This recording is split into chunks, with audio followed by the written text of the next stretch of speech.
Lists. Investigators say the neighbor of an 89-year-old man gained his trust and then gained access to his bank account, nearly bleeding it dry.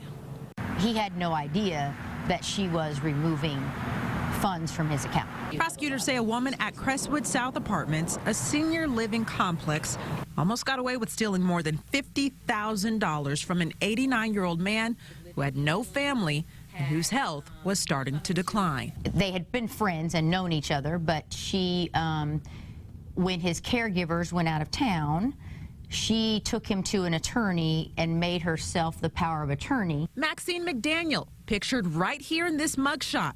Investigators say the 57-year-old immediately cut her neighbor off from his friends and started cutting herself checks from his bank account. The probable cause affidavit says Maxine McDaniel started visiting ATMs as soon as she became power of attorney, withdrawing the maximum amount almost every day from August until October to the tune of $50,465. When the man's caregivers returned, they could not find him.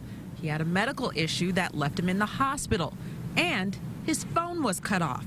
When they did reach him, they told investigators that McDaniel refused to allow them to speak to their friend alone. It would appear from the facts that have been presented that she, in some way planned this, that she knew they're leaving. I have a window of opportunity. RTV6 stopped by the listed address for McDaniel, but no one answered the door.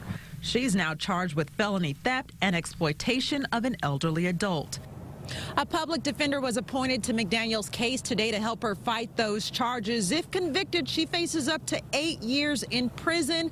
I spoke to the prosecutor's office, and they said that they could file for restitution to try and recoup some of that money, but there's little hope that they'll ever be able to get the more than $50,000 that man lost back. Reporting live in Indianapolis, Liz Adiola, RTV6.